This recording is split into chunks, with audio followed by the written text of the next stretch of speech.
pas forcément dire faire mieux et faire plus intéressant que l'original. Alors que là, on a une réinterprétation, mais une réinterprétation un peu éco plus, un peu light, un peu discount. C'est-à-dire qu'on aborde un petit peu certains thèmes, mais on va pas plus loin que ça. Et en plus, bah, comme je le disais, c'est cliché sur du clicheton pas possible. Bon, on va prendre les choses dans l'ordre, on va parler déjà des personnages. Light Turner, hein, qui est censé être Light Yagami dans le manga, hein, tout le monde le sait. Bon, là je vais être obligé de sortir un peu l'argument, c'est pas dans le manga, mais pour illustrer quelque chose.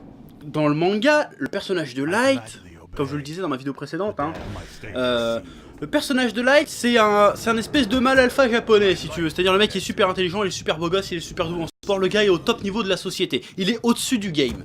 Le gars est tellement au-dessus qu'il se fait chier. Il dit que le monde est pas digne de lui, et quand il a un petit peu de pouvoir avec le destin, il dit bon, je vais devenir dieu de ce monde et je vais façonner le monde à ma manière, de manière totalement égoïste finalement, je vais penser qu'à ma gueule. Donc le personnage de Light en ça est super intéressant parce que le mec en fait c'est pas un personnage auquel on peut, comment dire, s'identifier facilement. On n'a pas forcément d'empathie pour lui, si tu vois ce que je veux dire à la base. Il veut devenir Kira parce que c'est un connard, il a décidé je vais devenir Kira, tu vois. Au contraire, t'as de l'empathie pour lui dans les rares moments dans le manga où il se montre humain. Et là, le film a décidé de prendre le contre-pied de ça. Parce qu'il y avait un contexte social aussi avec Light Yagami, c'est que le gars, c'est un gosse de riche et tout, donc il façonne la société comme il veut, tu vois. Je pense que pour moi, Death Note, ça raconte un peu ça aussi. Et là, dans le film, ils ont pris le contre-pied de ça, ils ont pris exactement l'inverse. Comme j'avais prédit, et ça me casse les couilles, Light Turner est une victime. C'est un fric, c'est un mec qui est... c'est un marginal, c'est un loser. Il est très intelligent, certes, même tu le vois, il fait des copies au black pour les gens, il est très intelligent, voilà. Mais c'est un personnage faible finalement, pas si malin que ça, pas si machiavélique que ça, qui finalement a une bonne raison de devenir Kira autre que ça, son autosuffisance. En fait, l'histoire c'est que bon, son père est flic, mais ça, voilà, même le père c'est le cliché du flic endeuillé. Irlandais, enfin, c'est pas dit qu'il est irlandais, mais tu vois sa gueule, c'est un irlandais, du flic irlandais endeuillé, limite alcoolique, qui a des galères avec son fils qui est devenu à moitié emo punk mon cul. Parce que la mère de Light s'est fait renverser par un malfrat, et le malfrat s'en est tiré. Donc si Light Yagami est un connard qui s'entend pas avec son père, qui s'intègre pas dans la société, c'est pas parce qu'il s'estime mieux, c'est parce qu'en fait il souffre. C'est parce qu'en fait c'est une victime. Donc on donne du pouvoir à ce mec là. Et du coup, lui, au lieu de... Bah déjà, il pense à se venger, certes, mais il le fait dans un but totalement altruiste. Il essaye de rendre le monde meilleur plutôt que juste glorifier ses gueules, comme le Light du manga.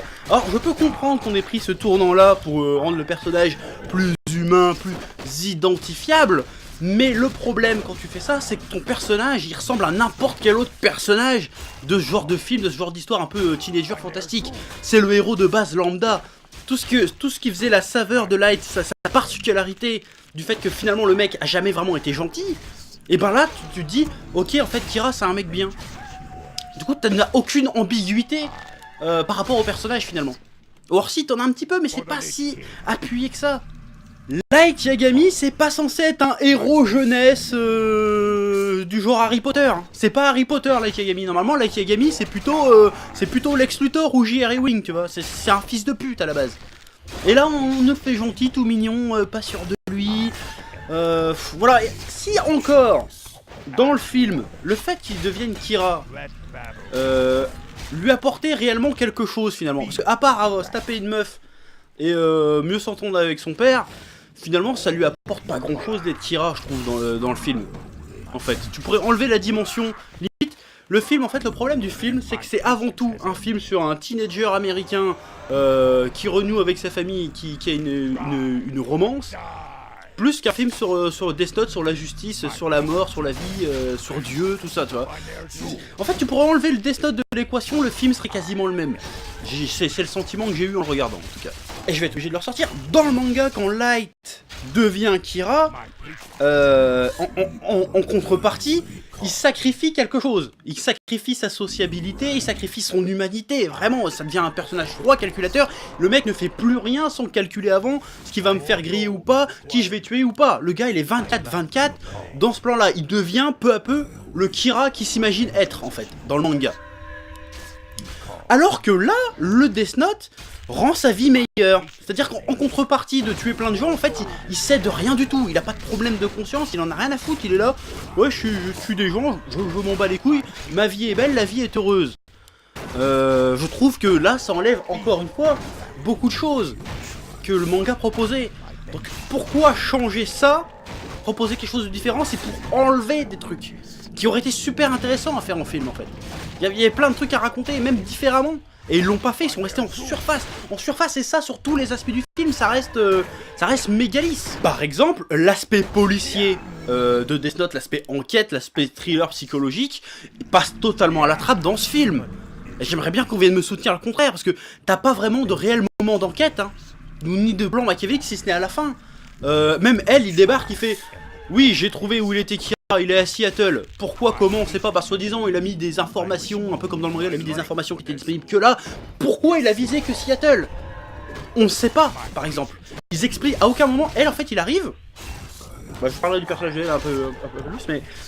Elle, il arrive quelque part, il fait « C'est ça. » Et il t'explique pas comment il a trouvé. Alors que dans Death Note, ce qui était cool, c'est justement tout ce cheminement de preuves qui nous faisait comprendre le raisonnement du personnage. Alors il nous dit, oui mais c'est le détective le plus balèze du monde. Ok, mais tu nous le montres pas, tu fais que nous le dire en fait dans le film. C'est comme si tu regardais un épisode de Sherlock, hein, la version anglaise, hein, pas la version de merde américaine, là, tu regardes la version anglaise de Sherlock, et puis Sherlock il fait, c'est toi l'assassin. Mais il t'explique pas comment il a trouvé. Alors déjà t'as des épisodes de 10 minutes, hein, tu te fais chier, et en plus c'est pas impressionnant du coup. Parce que ce qui est impressionnant dans Sherlock, dans les trucs de détective, c'est comment il trouve.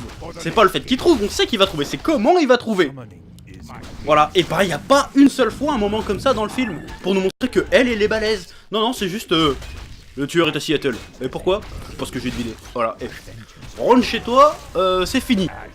Pareil, il trouve que c'est Light. Voilà, c'est juste... oui, bah le père, il est pas mort. Bon, bah c'est le fils. C'est tout. T'as pas d'autre explication. Et à aucun moment, le Kira, il est en conflit avec Light, en fait. C'est ça qu'ils sont complètement foirés cet aspect-là. Parce que la première partie de Death Note, c'est quoi? C'est elle contre Kira. Là, le L, tu peux l'enlever de l'équation. Hein. À aucun moment, il met en danger Kira, le L. Il fait rien du tout. Il le provoque à peine. À un moment, il va le voir, juste...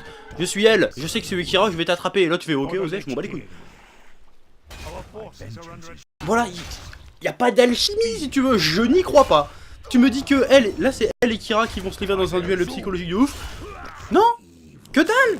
Que dalle. Alors oui, l'acteur reprend bien les mimiques de elle, ok. Mais si t'as pas le texte derrière les dialogues, si t'as pas le truc, si tu fais ça, une espèce de cosplay que tu fais, c'est pas, tu joues pas elle en fait. Moi j'ai pas trouvé ça. Même le L à la fin, bon encore une fois c'est une autre interprétation de elle, mais c'est le L qui a pas vraiment de côté détective. Hein. Parce qu'il y a plein de failles. Putain, tu regardes un épisode de New York Police Judiciaire, c'est plus compliqué à suivre que Death Note en termes d'enquête. Il y a trop. Parce qu'en fait, le public maintenant, il est habitué à se mater des experts, à se mater des Sherlock, des trucs comme ça. Donc il fait attention aux détails, même les 24 heures chrono, il fait attention aux détails qui fait que tu pourrais te faire griller. Le Kira, à aucun moment, il prend des précautions. À la fin, il nique... Je spoil allègrement. Hein. Il nique Watari. Oh, j'en reparlais du cas Watari, parce que là, ça m'a complètement sorti du film. Il utilise son téléphone pour planifier des meurtres. Il parle du Death Note dans son propre téléphone, le gars. Il y a personne qui... Non, ok, c'est bien. Il regarde dans son lycée, il regarde les infos sur les tueurs dans les fichiers de la police. Tranquille, il couvre pas ses traces, rien que là, il en a rien à foutre. Normalement... Même sans être aussi intelligent qu'un Light Order, même un policier de Roubaix départemental mon cul, il chope Kira en 24 heures. Et le L détecteur, le meilleur détective du monde, il a des soupçons, on sait pas pourquoi, mais il a aucune preuve. Voilà, le côté enquête de Death Note est complètement foiré. Et c'est nul. On s'intéresse plus à la romance, sa relation avec son père, qui franchement est d'un classicisme absolu, que à l'enquête ou duel psychologique entre elle et Kira. Donc c'est pas bien, c'est pas bien. Et pareil, il n'y a même pas vraiment le questionnement sur le bon sens de la justice, et qu'il faut tuer des gens ou pas tuer des gens. Ici, il y a juste le père, il fait oui, mais c'est pas à lui de décider, et puis c'est tout. Même le L, finalement, tu dis, bon, il va l'arrêter parce que c'est un serial killer, mais à aucun moment, il fait, ouais, il y a pas la question, est-ce que c'est bien ce qu'il fait ou pas. C'est vraiment... c'est vraiment saupoudré par-dessus, mais c'est pas le cœur du propos. C'est pas les flics soutiennent Kira, le peuple soutient Kira, il y a juste son père tout seul et elle, ils font ouais non c'est pas bien, il faut l'arrêter. En plus, dans le film il a tué que 400 personnes.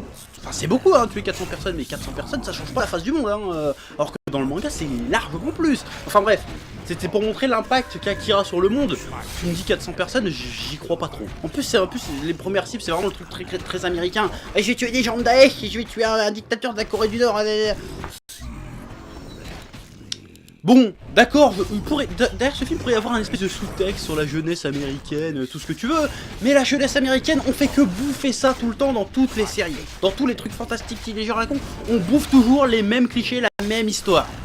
Donc pourquoi avoir pris des slots qui, même dans un contexte japonais, est super original là-dessus, et nous rebalancer ça à la bouillasse?